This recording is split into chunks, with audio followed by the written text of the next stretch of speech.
Hi, this is Sarah Clark. I'm the community liaison for the Fox Law Group, and this is Fox Law Radio. Here we have with us today Jerry Zimmerle. Am I saying that right, Jerry? Yes, that's correct. So Jerry right now is working at Winsupply, but he's worked for several other companies, helping with business development and marketing strategies. Jerry, tell us more about what you do for these companies. Basically, Sarah, I'm a glorified salesperson. I took a lot of training in the 80s and the 90s about sales management, operational management. We could say I'm an expert in sales management and operational management. I got that training through Lazy Boy. We opened the first Lazy Boy Furniture Gallery here in Las Vegas and developed the policies and procedures and the way the salespeople ran everything from the ground up for the Lazy Boy operation here.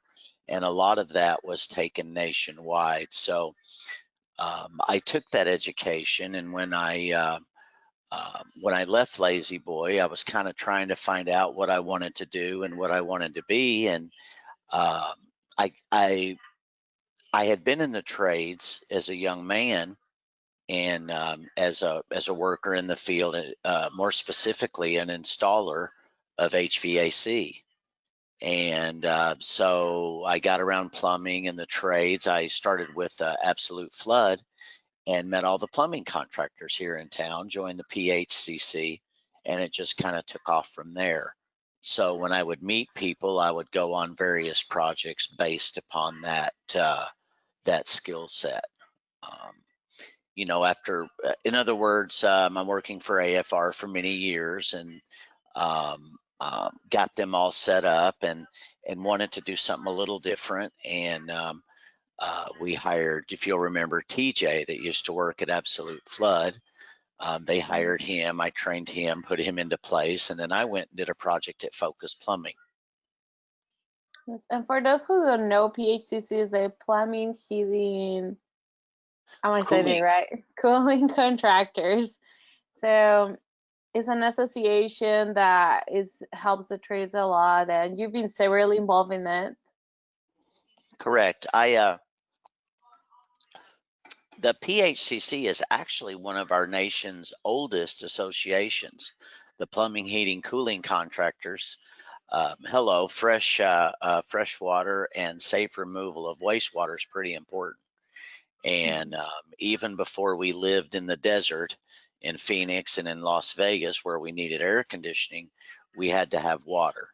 And so the plumbing, that association is very old in nature, and was the actual first association of its kind. So I'm proud to be a member of that, and still to this day. And everything that I do kind of hinges around basically those two trades, the C21 and the C1s, which is air conditioning and plumbing, respectively. Mhm. And tell us a little bit more. I know that you've done like a magazine for the PHCC, and you have like many projects to help maybe some of the marketing. Um, Give us some expertise, some of your tips of how to help with business development. Well, it's all pretty much grassroots. One year we decided to do a board at the PHCC, and we wanted to raise some money, and we wanted to help the contractors at the same time. One of my mentors at Lazy Boy said, "Hey, what you do is you figure out a system that if it's for a charity or a worthy cause, figure out a way for the donors to get involved and actually receive value back." So what we did was we created a plaque at the PHCC. They have a school that this year has 100 students in it. Mhm. So it pays to have those students. There's a big plaque on the wall, and when they walk by it, it shows vendors, it shows plumbing companies, and those guys look at that plaque and they remember those companies. And hopefully those companies that bought a spot on that plaque say 5 years ago when Corey Hoops and I put that plaque in, they'll remember that plaque, and so those people say they paid $500 for a spot to be on that plaque. That plaque will hang in the PHCC hall forever, and they will come and they will see it and hopefully use that vendor in perpetuity. And so it was a good deal for them. It was a good deal for us, and then it raised money for the school. You with me? Hmm. And so that's kind of how I operate. Um, One of the projects we did for PHCC this year is um, when they have a student plumber that's going out into the field. He has to log down on a piece of paper. He literally takes and writes down how many hours he spent on copper, how many hours he spent on venting, did he show up that day, how many hours. And so he would write a piece of paper, he would hand that to his teacher. The teacher would sign off and hand it to the company. The company would sign off, and then they'd bring it back to the PHCC where they would put it in a spreadsheet. Well, I have contacts, and he built them a web-based program that now on their phone, they can sit there or on any smart device, and they can put all those hours in. No more little sheets of paper, right? No more sheets of paper, and they enter all that. It automatically goes to the teacher. Teacher goes click, company goes click, and it's automatically uploaded into the cloud.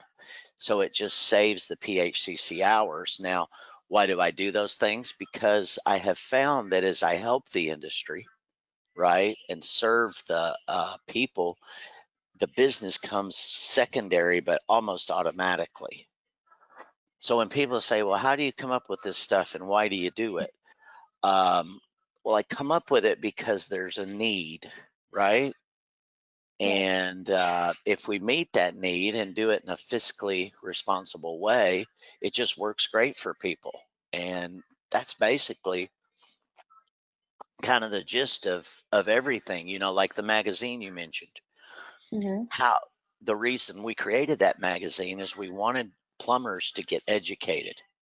We wanted them to know about the school. We didn't have people we could hire in the trades. So what a better way than a small magazine we could put in the parts houses, right? And they could go through, see an article about what's attractive about the trade. Because people don't know that, Sarah, they don't know that they can make a good living in the trades. They're unaware of the fact that when you're done with your schooling, typically the employer pays for it. In the plumbers in the PHCC's case, all you have to do is buy your books and go to school. The employer pays for it. And Yes. then in 4 years, you have a degree and you're making a lot of money. And boom, you don't have a student loan to pay back. And people don't know these things. So I'll continue in that endeavor to help, not only because it helps me professionally, I just think it's a good thing to do. It is a good thing. And for those who don't know, the PHCC, besides supporting the industry, one of the ways that it supports it is by having these classes where real plumbers that are out there working every day are teaching these students so they can learn all the good practices of the trade. Absolutely. And the best way to, if you want everyone in your city to treat customers well, right? So that if you treat a customer well and say someone else doesn't, it costs money to do that. So you can train your competition just by training them well, letting them be educated, because the companies that educate their people, uh, that educate themselves, typically are the bigger companies, the more successful companies. You know what I mean? I mean, if you look at the PHCC or SNARSCA, which is Southern Nevada Air Conditioning and Refrigeration Subcontractors Association, which is a mouthful for the air conditioning owners, the air conditioning company owners, the C21 contractors, those guys that educate their people and participate in the community are the ones that are the most successful. Yeah, that's true. And it helps everyone overall because we need good trained people as well. Absolutely. And it's also a resource center for owners and everyone alike. I mean, you've been around the trades. Yes. If your water heater went out tomorrow, you wouldn't have a problem. You'd feel good about your contractor. Just a few months ago, it went out, and I had so many contacts to call. Right. And here's the thing, plumbing's not going away, and neither is air conditioning. It's essential, it's a bulletproof, and we're going to have it. And so a drone will never be able to fly a toilet into your house and fix it. So we're going to have repair guys to do that for us. Mhm. Yes, and um, I I read some comments of people. Everybody knows you, Jerry. Everybody that is around Las Vegas and that is kind of in the subcontractor business, they know you. And I heard that you're ethical, honest. You could sell anything to anyone, but it's because you're genuinely want to help and you genuinely are honest, fair, and humble. Um, what's your secret? I wished I had something mind blowing, but I remember specifically at a networking meeting, they asked me to speak on that very subject, and I said, we all want people to think we're kind, hardworking, honest, have integrity, and are fun to work with, right? We want people to do that. We want them to think that about us. You know how Hmm. you do it? Oh. You work hard, you be integrous, you show up, and you do those things. There's no shortcuts. And once they see you act and be that way, your reputation then precedes you. I hope I got that order right. Um, but yes, once you act the part, people I think our culture and our world as a whole is really good about saying, hey, come buy from me. I'm honest. I'll do the right thing and I show great service, right? Yeah. How do you show that before they buy anything? That's the key. And how you do that is you show up, you join the associations, you get involved in the community, you work hand in hand with these contractors. The reason why Gettle hired me for a project last year is because I served on the board with Ken Goodrich at Snarska, and we worked hand in hand for almost 2 years there. So when he needed a special need, I went in and worked for him. And the interesting part is that's where I learned some of the LMS communications, a lot of the computer skills that I have today in ability to integrate programs. And Hmm. so I was able to take that knowledge and then turn back around and help the PHCC with that product we talked about earlier. And I didn't sell it to them, I just merely told them about it. And so it's amazing how when you go and you work for these contractors, if you'll just do a good job, when your project is up or it's time to leave or move, um, you leave well, you show up well, you leave well, and you do what you say you're going to do, your reputation starts to build. And I'm still friends, knock on wood. I'm still friends with everyone I've ever worked for. I can call them, I consider them a friend, and they would help me, and I'd be glad to help them. Does that make sense? Hmm. Yeah, I've definitely seen it. You work for many of the plumbers around here and helping them, and I can totally tell that that is the way it is. Focus Plumbing, once that Mm. project was up and Corey could take over my portion of it.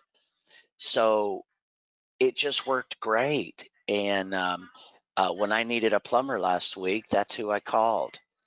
And, you know, life's too short to have uh, to burn bridges. Does that make sense?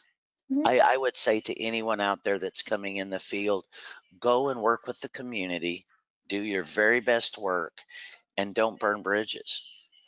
And you'll be amazing at how it'll skyrocket your career. Since you've been working, you've mentioned the 90s, 80s, where you started getting your training. What have you seen? Nevada or Las Vegas more specifically, how have you seen the trades change, shift around, or how has it improved? Or Well, how it's changed is, we used to do everything what I call analog, on a piece of paper. And we had a book, we wrote everything down. If you'll remember, I remember being at Lazy Boy in 96 and just introducing email, where instead of picking up the phone, we started using email. So a lot of this technology, even though it's been out there, companies haven't used it. If you looked at the industry 5 years ago, a lot of folks didn't have iPads for all their technicians. Now, most people have an iPad or some type of smart device for their technicians to work off of. Um, so we've got a lot of technology. I think that's important for a couple of reasons. It can expedite work. And when we look at one of the biggest issues we've ever faced as an industry, plumbing and air conditioning both, is the ability to hire talented technicians and plumbers and AC guys. So a lot of the new kids, all they knew was toilets stink and it's hot outside, and I don't want to be outside putting in air conditioners. So they go to an air conditioning company, they get a job, and they go, wow, it's 150 degrees in this attic, and I got to crawl through this insulation. No thanks. They're out because they don't know that.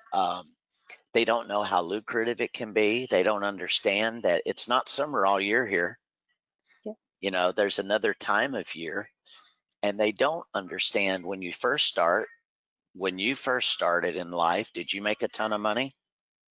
yeah, I didn't either. And so I remember starting in air conditioning and making $5 an hour. Now, after busting my butt for several years and learning everything I could, I got paid more, right? And then had I became an owner, when you become an owner or you even grow your business and you start something on your own, you really get to decide. Some air conditioning techs who work for someone else have no headaches. Some of those guys make anywhere from 60 to $110,000 a year, just depending on how hard they want to work. Do you know what I mean? And that's a really good living for a family, as far as I'm concerned. yes, definitely. Eh, Yeah. And so they don't know that. And it's hard when you're young. And let's see, what do I do today? Do I go hang out with my buddies and go fishing, or do I go crawl in an attic for 8 hours in the insulation while the homeowner gets mad at me? Right. And they make that choice really quickly. So I think, back to your original question, that's the main thing that it's taken to shift the industry is to show the younger generation that this trade's going to be here for a while. B, that it's very lucrative. C, it's not nearly as bad as you think. You're only seeing one side of it. Um, as a kid, we did farming. I would farm tobacco in the summer. Well, that's really hard work. But come winter, we had 2 months off, sometimes three. And you got to ride around in the truck, go look at tractors and have lunch. And it was kind of fun. And so I think, and some of the things that I see changing is training, how we're training. Like one of the products we have here at Winsupply is not only do we stock everything they need for their air conditioning to do the work, but we also we offer training. We hook them up with training companies, and some of those are virtual reality. You can literally learn air conditioning from a laptop. Now, you have to have basic mechanical skills, but you can take that core training on a cell phone, on an iPad, or on a laptop computer, or even a desktop like the one I'm on today. And it's amazing what you can learn. So the changes I see coming in the future are the classrooms are getting kind of dead. COVID kind of fixed that for us, right? It Yes. it closed down a lot of stuff, and as we bounce off of that, we can't say, well, throw in the towel, stay home, and wait for a check for the government. No, we're essential workers. We have to figure it out. So some of these classes, I think in the future, will be uh, uh, how would we say it? Online webinar style training. Yes, and like you said, now with the whole COVID stuff, more than ever, you can see the trades are super essential. I mean, when my water heater broke, it didn't wait for anyone or any virus. It just No, ma'am. happens. Well, we forget things like if your water is not at the right temperature, people in your home will start to get sick because your dishes need to be clean and the germs need to come off. And we know when the water is the right temperature, it does that, right?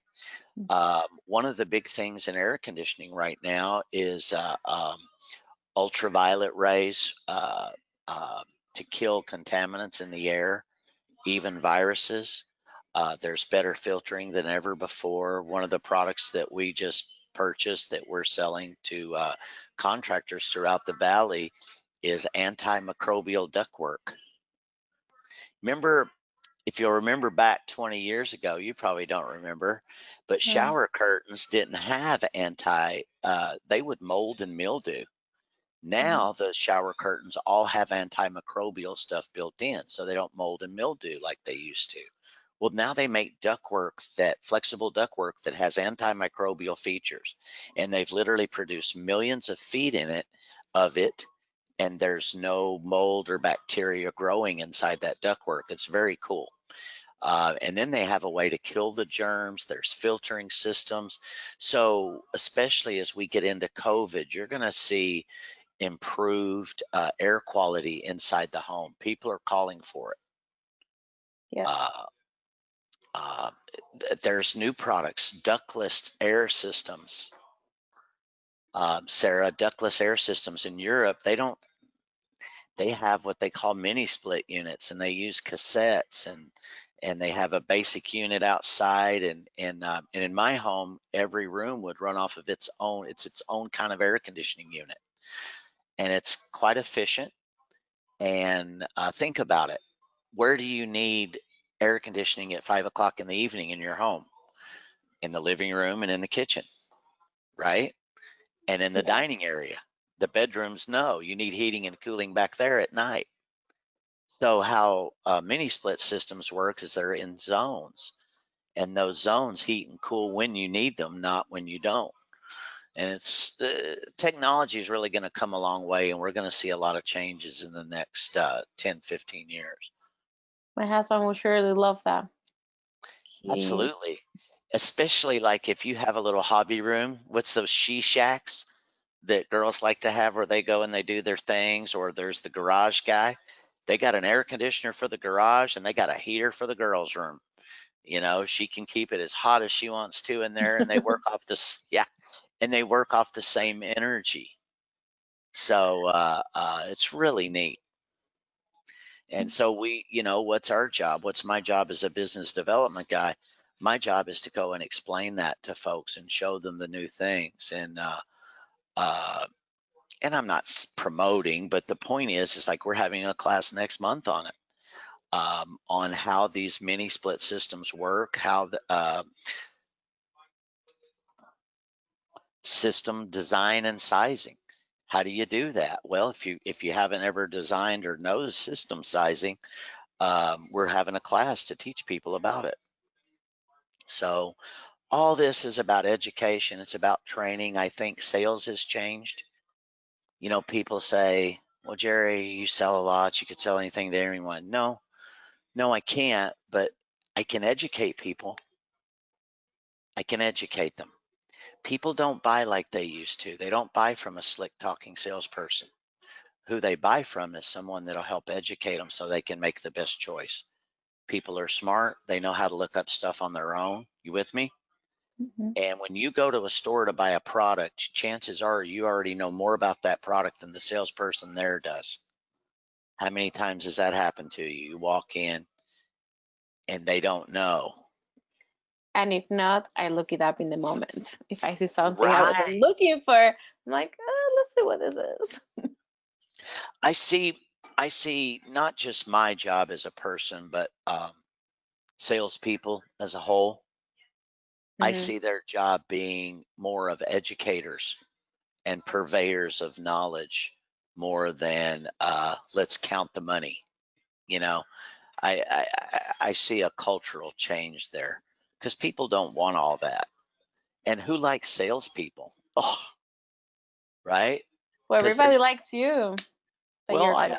I try not to sell the same way as everybody else. I hopefully, knock on wood, haven't sold anybody anything they can't use or like.